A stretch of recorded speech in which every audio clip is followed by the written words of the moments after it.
Hi, my name's Phil. I like talking about politics, and in this video I like to discuss the exchanges in Prime Minister's questions yesterday, which was taken by former Labour leader Ed Milliband in place of Keir Starmer, who's tested positive for COVID.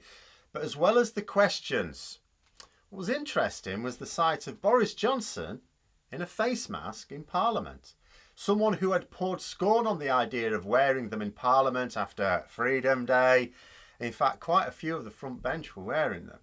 Not Jacob Rees-Mogg, but a sign perhaps that they know there is political danger ahead as a result of the negligence in their abandoning of basically all our COVID measures, which sounds a lot to me like the first step towards telling us to wear our face masks again. Well, those of us who stopped in the first place, that is. But first, if you'd like to be notified of daily news and politics, please subscribe to the channel and click the bell notification icon. So the questions for Labour and the SNP, as it happens, is the two largest opposition parties in Westminster. And as usual, Labour had a few possible lines of attack. They could attack the damage of the extreme Tory Brexit. Yes, I know. They could have chosen to go with the rapidly deteriorating situation in our hospitals and the dire portents for this winter as a result of abandoning all sensible COVID measures since summer. They could also have gone for the environmental disaster that Johnson's government has initiated as he prepares to host the world's leaders and tells them how to tackle environmental disasters. Boris Johnson telling the world how to tackle environmental disasters is not unlike listening to Salt Bae telling people how they can save money on eating out. But the questions were centred around climate change in light of COP26, which possibly explains why it was Milliband, as Shadow Secretary for State for Energy and Industrial Strategy, was deputising as opposed to Angela Rayner, who had done so in the past. Of course, there could be other reasons, who knows. The first questions were the usual to and fro that you used to expect from PMQs in the time before Boris Johnson and Brexit. Milliband asked a couple of questions to get Johnson to agree on certain scientific realities, just to make sure he actually understands the situation, like the need to halve emissions, that we are a long way off actually achieving this. And Boris Johnson dutifully agreed to both. Both times he said, yeah, absolutely right. He focused, of course, on what progress had been made so far, rather than the distance still to go, which is very typical of a political exchange. That's what you would expect. The government will point at what has been done. The opposition will point at what still has not been done. That's how it works. It's the glass half full or half empty type of political exchanges.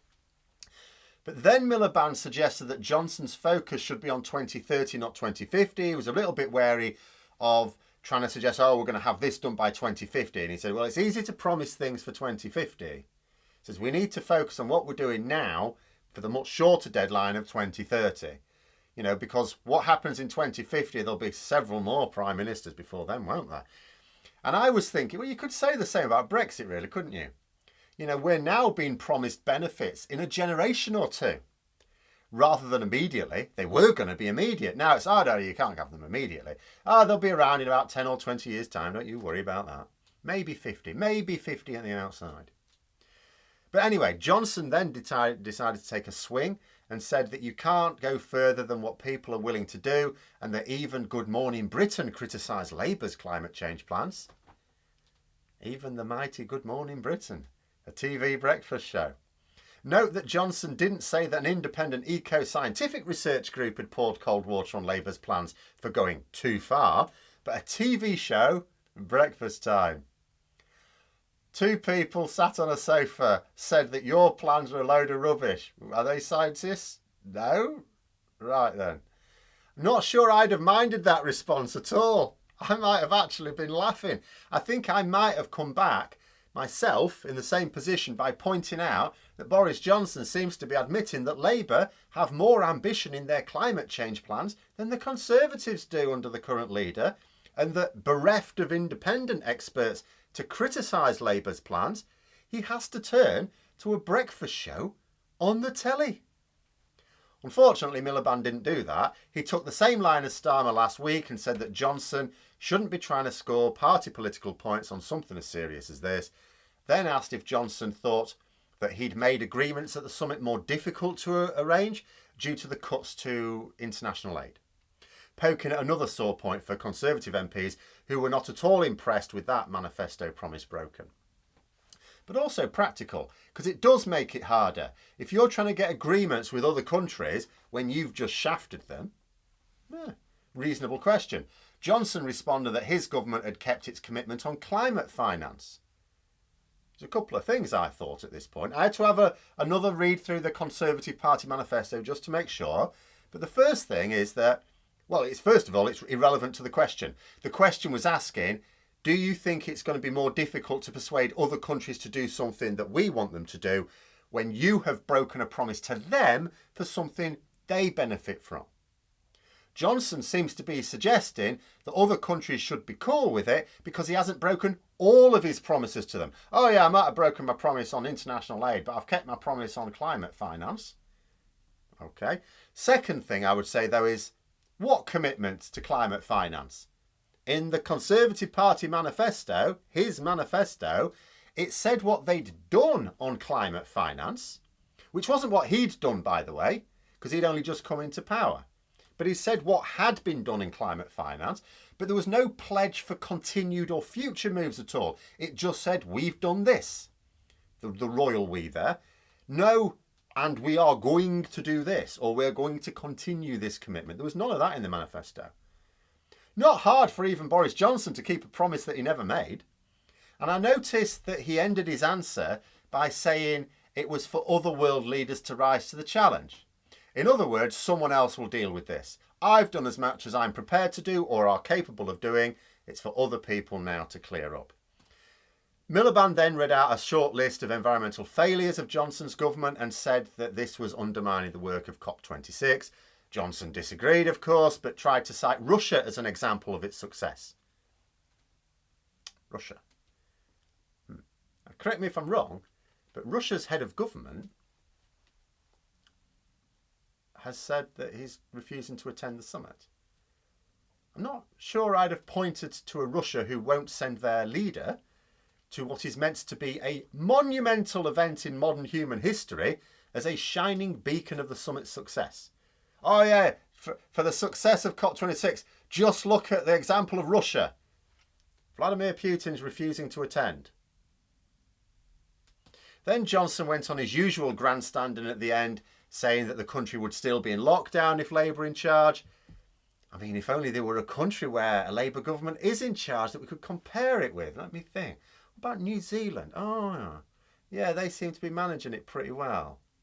But we can remind Johnson of these ill-chosen words when he's forced to choose this winter between another lockdown and a truly astronomical pile of bodies.